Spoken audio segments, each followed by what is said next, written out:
Hello, back again. Today I'm going to show you a video or a game between Nigel Short against Leif Erland Johannsen. This game is from 2006. The game is a Caro Kann advanced variation. Nigel Short had the white pieces here. This is at the Olympiad, 37th Olympiad in 2006. Alright, so Nigel started out with e4, c6, d4, d5, excuse me, d4, c6, d4, d5. We have a Caro Kann. This e5 constitutes the advanced variation. And I like the advanced Caro Kann variation because it helps me cut down on my preparation. I like to play the advanced Caro Kann as well as the advanced French. That saves me a lot of time because the structures are very similar. For instance, we look at the advanced French, which would be e6, d4, d5, e5, and then you get c5, c3, and then you get this type of structure. It's the same as the Caro Kann, except that in the French, this bishop is locked behind the e6 pawn. So the Caro Kann, after e4, c6, d4, d5, the Caro Kann advance has the benefit of playing bishop to f5 and only then playing e6. So this bishop, which is usually bad in the French defense, gets out, or at least black has the choice or option of bringing it out. The downside of that is that he doesn't get his immediate, after e5, he doesn't have his immediate counterplay against d4 as in the French, which means that basically black is going to use a tempo later on to move the pawn again to c5, when if he had played e6, he would have been able to go from c7 to c5 in one shot. So, but many times if you look at the advanced French and advanced Caro Kann, you'll see a lot of similarities. So here, and as a matter of fact, even at the e5, there's a line in the advanced Caro Kann where after e5, black uses a tempo right away and just plays c5 immediately. But in this game, Johannsen played after e5 the most common move, bishop f5, and the idea is very simple, just to get the bishop outside of the pawn chain here. So after bishop f5, there's several moves white can play here. He can play moves like knight f3, followed by bishop e2, and castles, which is like a classical setup, and Michael Adams plays this way. After bishop f5, even knight c3 is played sometimes. Johannsen is played that way. c4 can be played right away. But for our game today, we're looking at this variation with h4. And the idea behind h4 is basically to push black off the board and gain space on the king side. Typically, with the pawns set up in this way, I gain space for white on the king side, and since he does have this extra space on the king side, normally this is where his attacks will occur. Another idea besides just outright attacking on the king side is basically to make this bishop uncomfortable and to try to show that this bishop coming to f5 is premature.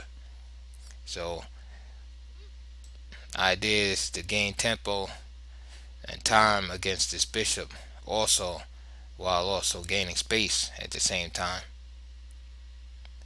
And black has two main choices. He either plays h5, stopping uh, white from gaining further space by pushing the h5, or he plays h6, allowing this further push. In this game, black played h5.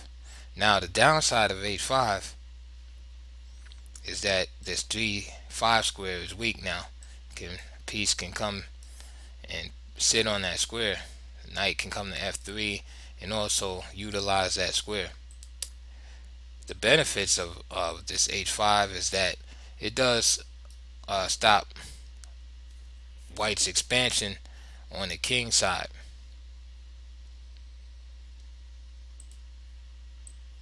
As you can see in the lines with h6, white is able to continue to expand on the king side, but g5 is protected. So it's a matter of preference. So after h4, h5 was played. c4, attacking the black center. e6, so now the pawn chain is closed. And knight c3. And this is very similar to a Slav. Actually, this pawn structure is a what we would call a Caro Slav pawn structure. And it's important to understand pawn structures so you know how to dictate your play during the game. And in the Caro Slav pawn structure, one of the things that black needs to do in a lot of these structures that you see in the Slav and the Queen's Gambit decline, etc., is get the move either c5 in or e5 in at some point. If black does not get those moves in, he winds up with the cramped game and miserable piece placement as a result, which usually leads to a loss later in the game. You can see here with white's control in the center here and gain of space that this move e5 is not possible at this moment for black. So black's counterplay is going to come via c5 or f6. Now you might be able to see right away that f6 probably would be less desirable because the pawn on h5 already weakens the constellation of f7, g7, and h7. So bringing a pawn to f6 will further weaken these light squares. So c5 would be a more desirable break, challenging white's control over the center. So after knight c3, black continues its development with bishop d7.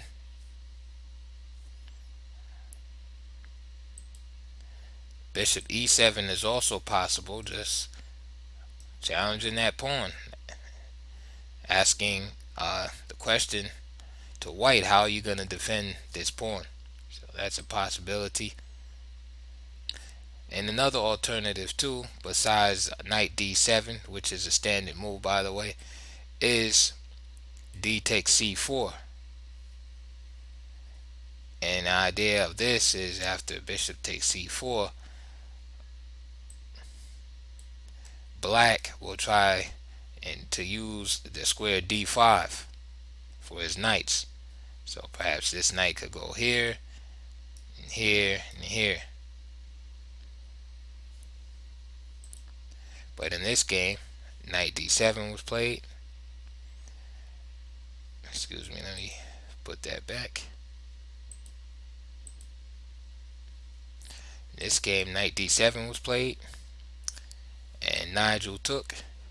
C takes d5, C takes d5, and now it looks just like a French exchange variation, except that this bishop is out.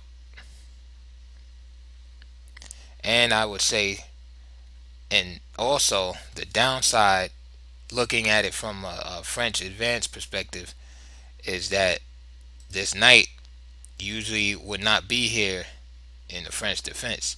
This knight would be on c6, because usually this knight comes to c6 in the French. It puts pressure like that. This queen would be on b6, and this knight would come to e7 and go to either f5. Of course, is occupied by the bishop now, or this knight will go to g6, where black's plan would then be to play f6 and destroy the center by attacking e5 first, as opposed to attacking a d4.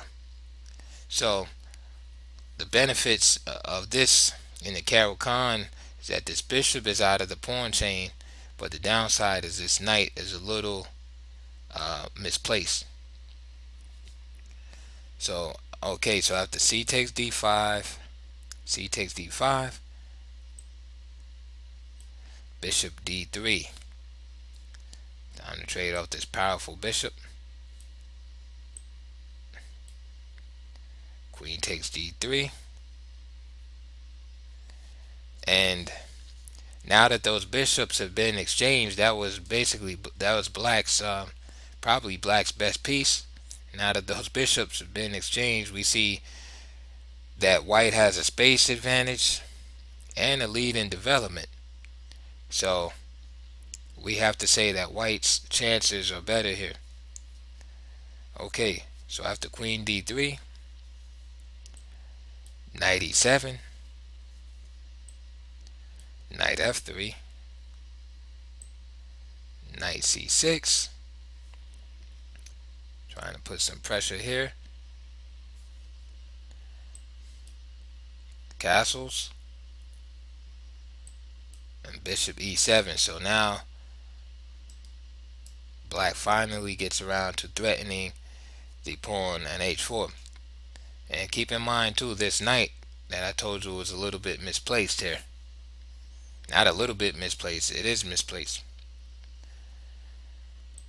Nigel plays an excellent move, bishop g5. And the exchange of bishops in these openings always benefits, the exchange of dark square bishops always benefits white, because you see all the dark squares around the king. So that's one of the strategic aims in this Caro Kann variation, and also the French advanced variation, is to exchange the dark square bishops when possible. So that's why Nigel did this move. a6. Besides preparing to expand on the king side, it's also a defensive move to prevent knight b5 and the subsequent knight d6 check, because after the exchange of this bishop, matter of fact the bishop is pinned anyway, knight b5, knight d6 check will be a wonderful thing for white if he could make it happen, but a6 prevents that. Rook a c1. Another common theme with the French advance and Caro Kann advance is this domination of the c file. It's the only open file in the game, and you want to take control of that. Knight b6. So now this knight that I said was misplaced wants to head to the c4 square. Knight e2. So stops that idea by countering with this knight here. Okay, queen d7. I'm sorry, I messed up. Let me go back. After rook a c1, Knight b6. Sorry. Knight e2. Not knight d2. I play knight d2. Knight e2. And the idea of that behind that move is to bring the knight to f4. And you'll see that maneuver in many positions that look just like this. And the reason why it's important to reroute this knight is because there's nothing that the knight can do here. e4 is guarded by this pawn, and b5 is guarded by that pawn. There's no prospect on a4 either. So the knight is basically on c3 just blocking the action of this rook down the file. So this knight finds a new job by going to e2 and then e4. What is it going to do? Excuse me, e2 and then f4. What is it going to do on f4? It puts pressure here, so that, for instance, if black did want to castle or move this rook, he would have to first consider how he would defend the pawn on h5. So therefore, if he plays a move like g6, then the dark squares are further weakened, and this knight has done its job. So after knight e2, queen d7, knight f4, knight c4,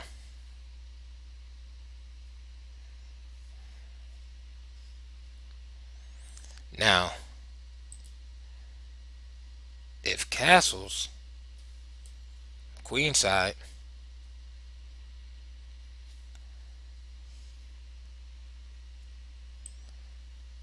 then rook takes c6 check.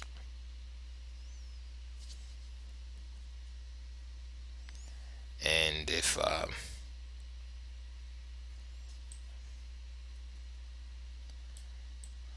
b takes c6, then queen takes a6 check, queen b7, queen takes b7, the king takes b7, and then the bishop gets captured.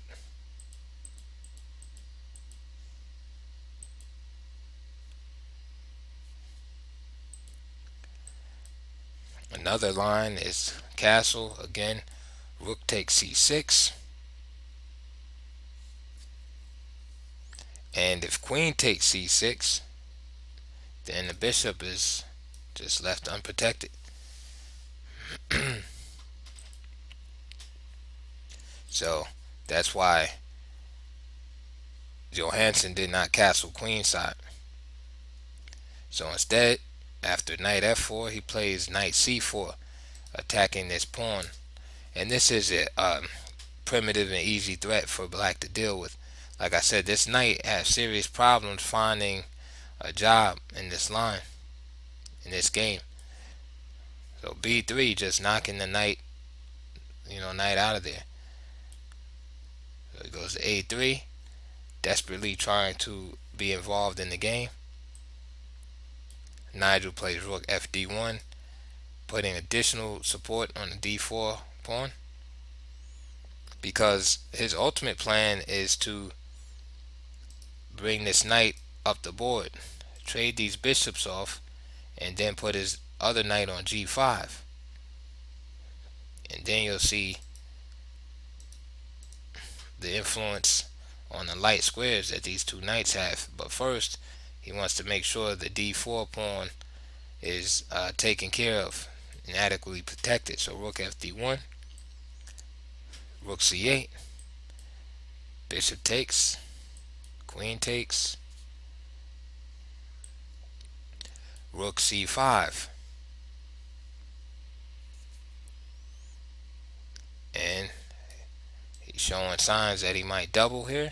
So rook c8 is played, rook c7, rook dc1,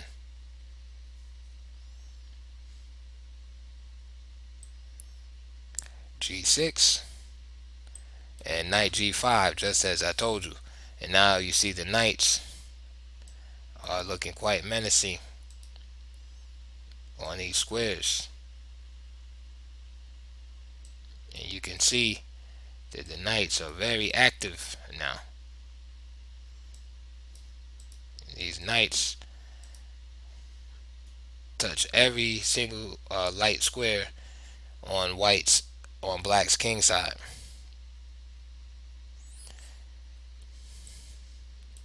Rook d7. Black started to feel the heat from these sacrificial motifs, and also the pressure on c6, so he decided to move his rook to d7. Now you might ask, well, why didn't he just castle? He wanted to castle, but then he saw the idea that after castles, you get knight g takes e6, f takes e6, and then queen takes g6, check, and then white is just going to start taking all the pawns. Therefore, he did some kind of basically some kind of like in between move, like a waiting move. So after rook d7, it allows this beautiful finish. So rook takes c6, right? Getting rid of an important defender. And then after b takes c6, knight takes g6, forking the queen and the rook on h8. This allows the white queen to enter black's king side. So f takes, queen takes g6, check, king d8,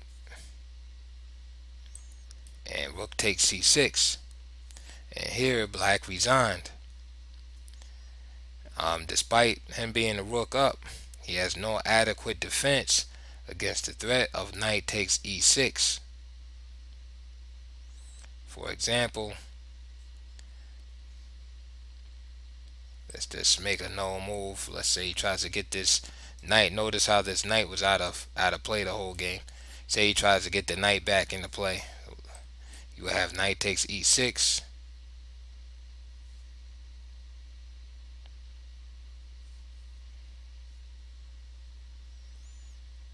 And the queen would be forced to give itself up.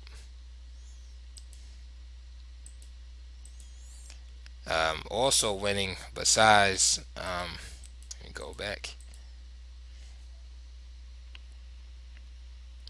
Also winning besides the rook sacrifice. Let's go back. Alright, so we got rook takes c6, b takes, knight takes g6, f takes g6, check, king d8, and again Nigel played rook takes c6, and black resigned. But also winning is just a simple knight takes e6, check. You know, black would just have to give up the queen here. So on king c8, then rook takes c6, king b8, and knight c5 is also winning the game. So I hope you enjoy that. Please comment, like, and subscribe. And any questions, just put them in the comment box below. And I'll see you on the next one.